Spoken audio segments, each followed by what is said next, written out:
This is the Utility Weather Hazards Outlook. This will be valid the rest of today, Wednesday, through Tuesday, November the 10th. We're looking at mild temperatures along with good project weather to continue into Thursday for most areas. The only exception would be across the northern border area where there could be some sprinkles. Showers will return for Thursday night, and especially by Friday afternoon, they'll become likely.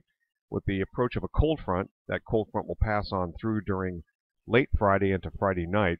A burst of wind nearing thresholds for late Friday and into Friday night with that cold frontal passage will be mostly out of the south, and then as the front moves on through, out of the southwest.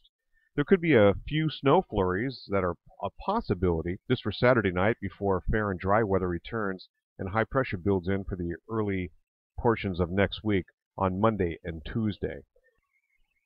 Well, current large-scale features show a bit of a trough of low pressure in the west. This is producing some much-needed precipitation there, including some snow in some parts of the southwest and across the higher portions of the southern Rockies into the central Rockies, and even up into the northern Rockies. But the main feature is that we have a big, broad area of higher pressure that is across our region. And this area of low pressure eventually is going to make its way east, mostly up into Canada, but it's going to bring us a little bit more unsettled conditions for the late part of the week. And of course, a cold front dropping in some of this very cold air that'll be eventually working into the region, it looks like, for this weekend and beyond, setting the stage for cooler temperatures next week, but another area of higher pressure will build in. And coldest areas on the planet appear to be across Greenland, excepting Antarctica, of course, at least in the northern hemisphere. The Arctic region starting to chill down a little bit, parts of Siberia fairly cold. But this is going to be bottled up as we're looking at a polar vortex that's going to hug in the primary amount of colder air. And so any bleed off of that Arctic air making it through Canada and into our neck of the woods is going to be fleeting at best, with generally warmer than normal conditions for most of November and maybe even portions of December as well.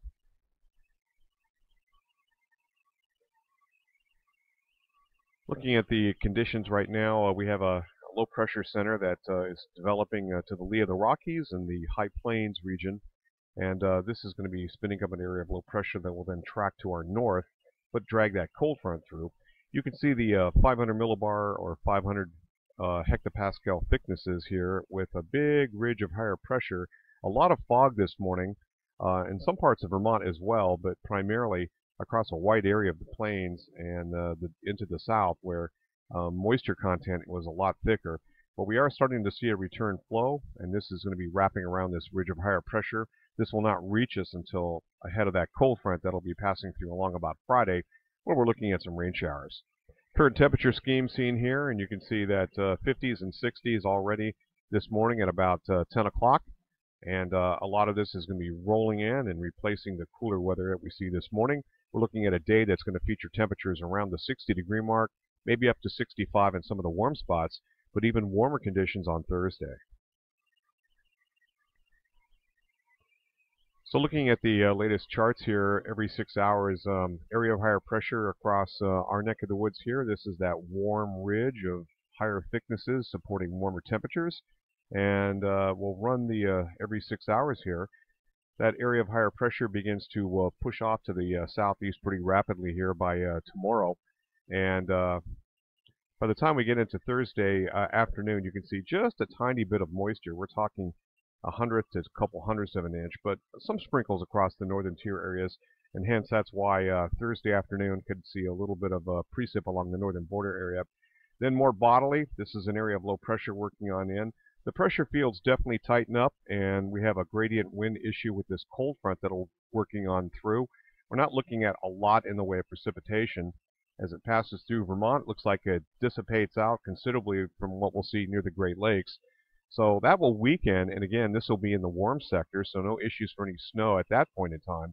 But a little bit of a burst of wind, and we'll get to that in a second. Then it looks like cooler weather works on in, and this is the trailing disturbance that will affect us. Picks up a little bit of moisture off the Great Lakes and then swings it across parts mainly of northern Vermont.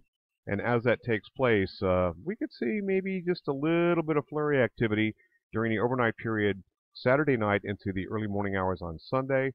This is roughly by 8 o'clock on Sunday. We'll have fallen, basically measuring only about a hundredth or two of an inch.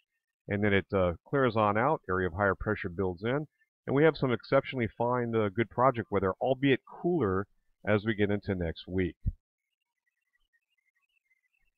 And a quick look at the areas that are dry and the areas that are wet. This is precipitable water, and so this is roughly, this is going to be Wednesday afternoon or Wednesday evening, and we can see just the approach of a little bit of moisture that makes it in here. And then with the cold front, fairly sharp cold front, a little increased pulled up moisture there. This would be Friday afternoon. This would be the frontal system. So on the back edge of that front, much drier conditions working across our neck of the woods, and that continues to the weekend. So hence that flurry activity for Saturday night is going to be fairly limited, and it's really no worries for utilities and even barely a concern as it looks right now for roads. You can see that the dry conditions will continue into much of next week, and this will be valid along about Wednesday of next week before a little bit more of a return of some of that moisture trying to make it up into our neck of the woods. And we're going to quickly switch over here to accumulated precipitation over the next 7 days. This is from the Weather Prediction Center, and you can see it's pretty limited here, just 1/100 of an inch, a little bit on the dry side for parts of New England, up to about 1/4 inch in the northern areas. And that's going to be good for the next 7 days.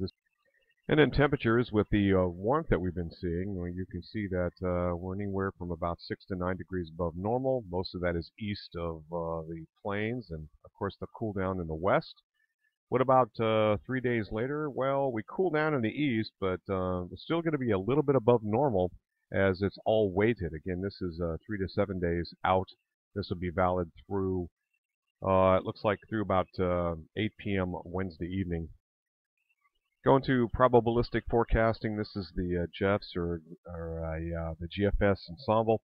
And we can see this is centered on Burlington. We have the dry period here, a little bit of our next rain showers with that frontal system that'll be working through along about Friday night or so. Then it does cool down. This is the indication of the potential for a little bit of flurry activity, and you can see it does change to snow with the blue plumes here, but we're not talking about very much. This is 1/10 of an inch, 2/10 of an inch. You can see that this is very limited in the precipitation department. And once again, temperatures, you can see the temperatures coming up will be up during Thursday and into Friday. Friday about the mid-60s, and then the temperature fall, and then a high along about Saturday around 45 or so. This again centered on Burlington. But temperatures, again, down below 32 degrees for some frosty mornings here. The other thing to look at is the next chance for any kind of snowfall, where this would be liquid precip. This is 850 millibars or hectopascals, and this level here shows that it's relatively warm with rain in the forecast. Anytime it goes below that 0 degrees centigrade line, you're looking at temperatures cold enough for snow. However, there's not a lot of precipitation to worry about, except for that little Saturday night dusting. So temperatures today topping out around the 60-degree mark in general. Not necessarily that cold tonight, but we're going to see around 65 and even approaching 70 in some locations, and then mid-60s again on Friday. A little more unsettled weather at this point, and then that temperature fall, and you can see next week we start to step ladder back up just a little bit, probably more in the 50s than the 40s overall, but nighttime lows will be down below 32 degrees. That's it from here. Roger Hill, Wuthering Heights.